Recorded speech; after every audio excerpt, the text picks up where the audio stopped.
各位网友，大家好！玩书走天涯，走进历史，走出现实。就在昨天，2025年的9月10号中午，一个震惊全美的子弹打响了。查理·库克，美国最具影响力的年轻保守派领袖之一，在犹他谷大学的公开演讲活动中，被埋伏在200米开外鲁斯中心的一名杀手，就如同射杀川普的枪手一样，只不过这次没有打偏。这一枪击中查理·库克的颈部，顿时血流如注，他最终不治身亡，年仅31岁。这一消息如同炸弹一般，瞬间震动了全美政坛，也掀起了舆论的海啸。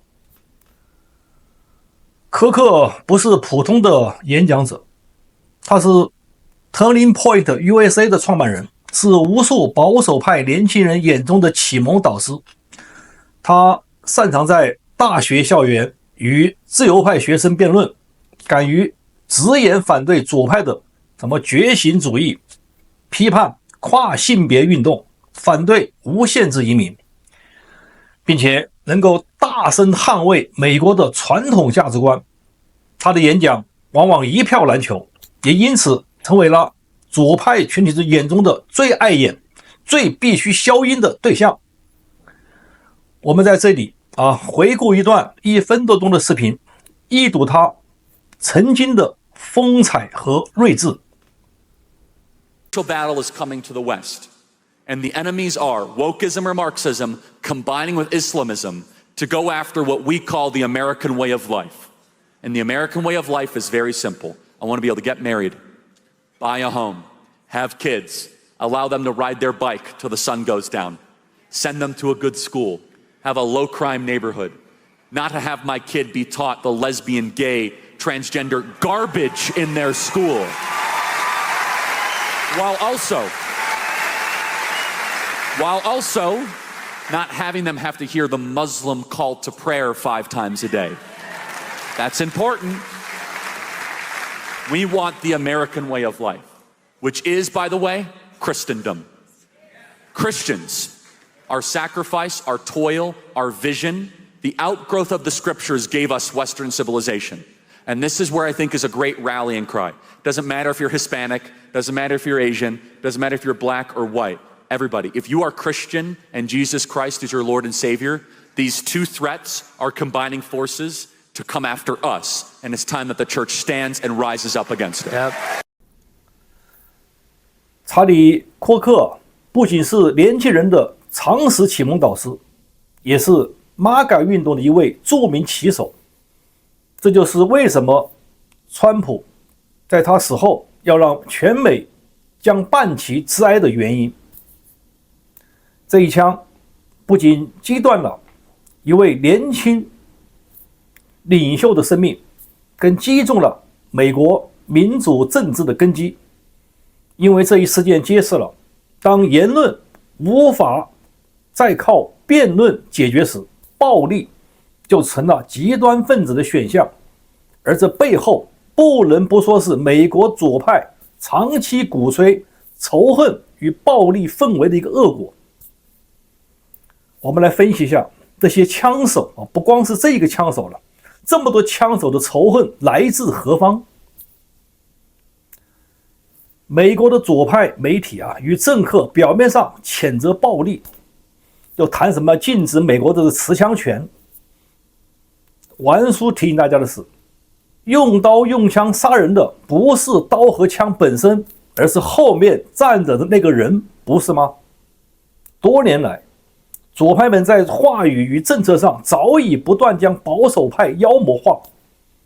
在他们的叙事里，保守派领袖不是政治对手，而是威胁民主的法西斯。查理·库克这样敢于批判跨性别政策的人，被贴上了仇恨言论的标签，被描述为压迫少数群体的恶棍。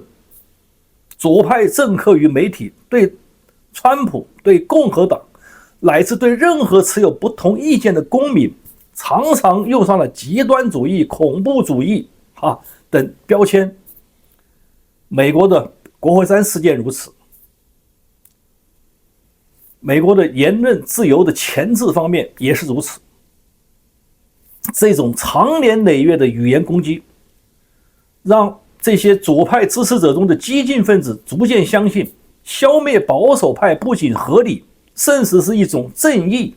于是，当仇恨的火苗不断被浇灌，暴力就迟早会爆发。查理·科克的遇害，正是这种过程最血腥的一个写照。我们再看一下美国的政治暴力的这种新常态这并不是第一次美国政坛出现的政治暴力了，并且尤其是都是左派极端分子对右派的一种暴力。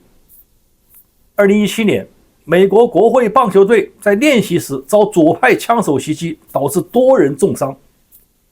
2023年，最高法院保守派大法官卡瓦诺在家门口几乎遭遇暗杀，甚至连普通的共和党竞选办公室都时常遭到纵火和砸毁。为什么都发生在左派的这些枪手我们来看一个美国的政治评论员就此事发表的一段评论，很短，大家先看一下。 Our nation is broken. We've had political assassinations recently in Minnesota. We had an attempted assassination on the governor of Pennsylvania. And we had an attempted assassination on a presidential candidate and former president of the United States, and now current president of the United States. Nothing I say can unite us as a country. Nothing I can say right now can fix what is broken. Nothing I can say can bring back Charlie Kirk. Our hearts are broken.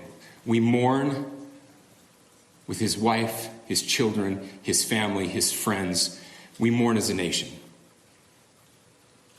If anyone in the sound of my voice celebrated even a little bit at the news of this shooting, I would beg you to look in the mirror and to see if you can find a better angel in there somewhere. I don't care what his politics are. I care that he was an American. We desperately need our country. We desperately need leaders in our country. But more than the leaders, we just need every single person in this country to think about where we are and where we want to be. To ask ourselves, is this it?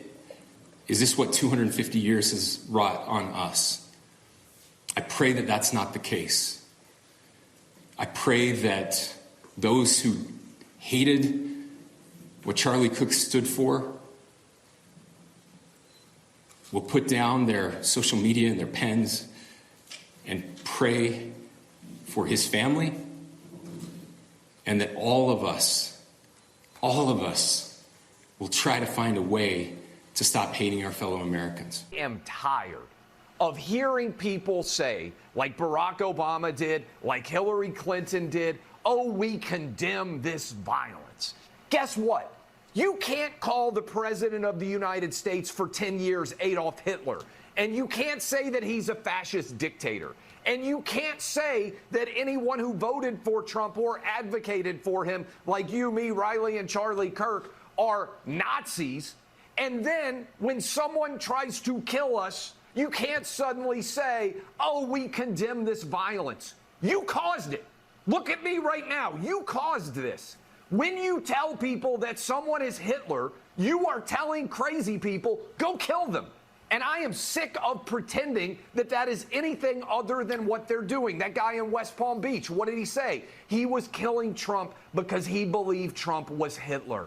This is what they do, all right? This left-wing violence, it's out of control.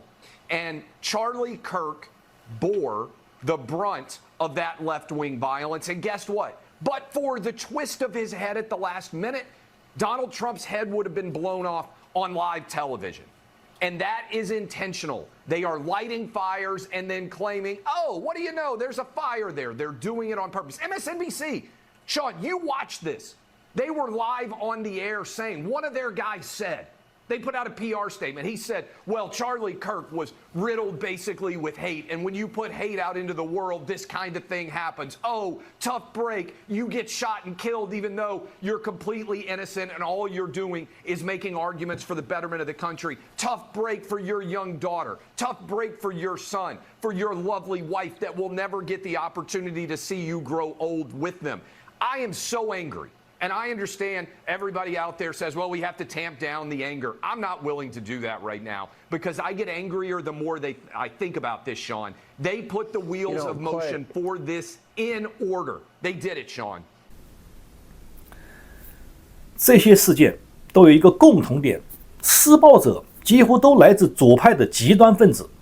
与此同时，主流左派媒体往往淡化处理，甚至把矛头转向枪支管理问题。枪支管制问题，而不愿直面背后的政治仇恨，这些仇恨就是他们煽动起来的，难道不是吗？查理·科克的死把这种新常态推到了一个极致。当这位31岁的年轻政治人物在大学校园公开演讲中被一枪爆头，美国社会必须承认，美国已经走到了文明与野蛮的一个分界线。为什么玩叔说美国的民主死了？我们看一下，就在这样的大学里面，它成为了言论自由的一个坟墓，不是吗？大学本应是思想辩论的一个殿堂，科克就是在辩论，对吧？言论自由的权利正在行使，但如今却变成了保守派言论的一个坟墓。多年来，左派那些学生会不断的用安全空间、什么心理伤害这样的借口，要求禁止查理·科克这样的保守派进入校园演讲。他们口口声声谈论多元，却在实践上只允许单一的意识形态。说白就是独裁。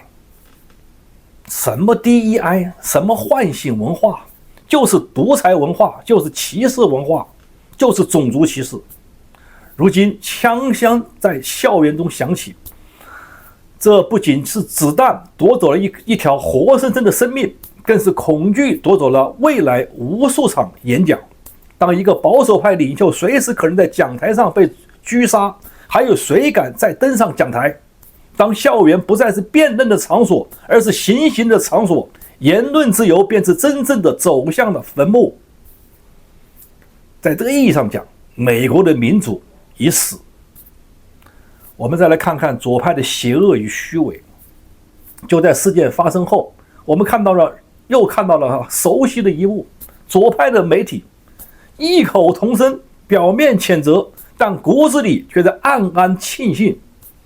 社交平台上，不少左翼账号甚至公开的冷嘲热讽，一个仇恨言论的嘴巴被永远关掉了。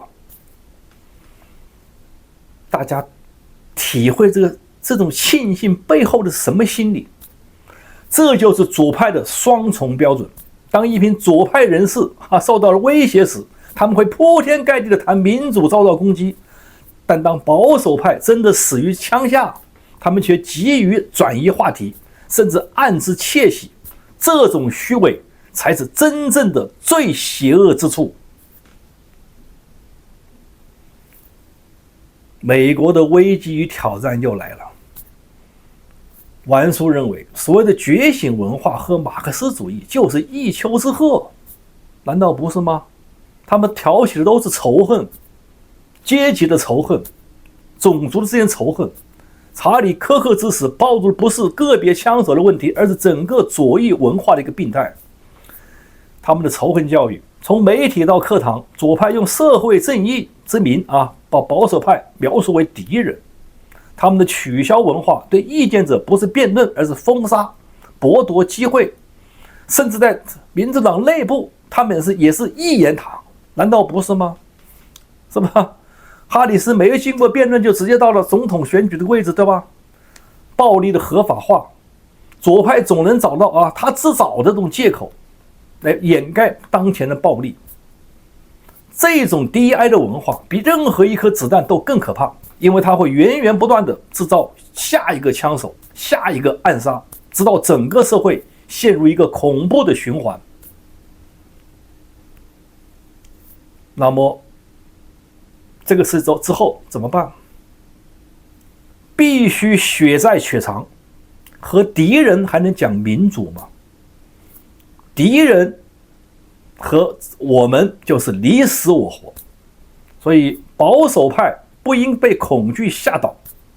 查理·科克的死不是沉默的理由，而是更大说话的理由，更大声说话。沉默只能让左派的暴力愈演愈烈，并且保守派要更坚决地揭露左派的虚伪与暴力文化，无论在媒体、国会还是社交平台。我们必须不断地提醒美国公民，真正破坏民主的不是保守派，而是那些动辄要封口甚至用枪口封口的一些左派，那些邪恶的组织。他们提倡的不是民主，而是民主的敌人。所以这一次的川普政府必须行动。司法部 FBI 如果仍对左翼暴力睁一只眼闭一只眼，那么美国的法治叫彻底崩坏。政治暴力不应该有任何借口，并且应该是吧，绳之以法，加上严惩，无论施暴方来自哪一方都不允许。那么我们看一下查理·科克的遗产是什么呢？查理·科克走了，但他留下的不仅是一颗被子弹打断的生命故事，更是一个警示。他用自己的死证明了美国民主已死，邪恶组织必须连根拔起，彻底铲除。他的支持者会悲痛，但应该化悲痛为力量，因为如果退缩，那么这一枪就不是击倒了查理·科克，而是击倒了整个美国的MAGA运动。正因如此，我们必须记住查理·科克之死，并且告诉美国人民，左派的邪恶不仅在于他们的理念，而在于他们愿意为了压制对手，让对手销声，鼓动暴力。只有揭穿这一点，美国才可能走出阴影。查理·科克之死让我们看到了邪恶的真面目，但愿这颗子弹成为唤醒暴政的第一枪，就像尼泊尔、孟加拉国的年轻人，对吧？年轻人使用暴力，对不对？不对，但是要看场景。什么场景？孟加拉国军警枪杀民众，是吧？尼泊尔封杀油管推特，言论自由。就像当年的二战时，希特勒要用毒气，那么丘吉尔怎么办？盟国怎么办？对不起，我们也只有用毒气与暴力来反抗暴力。哪里有压迫，哪里有就反抗，只有暴力反抗才是有效的。所以杀一儆百，毫无疑问，对吧？必须根除这种暴力，让民主回到美国的自由的空间。必须以牙还牙，必须血债血偿。如果不是这样，只能让对手邪恶的组织用暴力来摧残民主自由。这是玩叔的结论。以上讲的不对地方，请大家打在屏幕下方与玩叔互动，谢谢大家。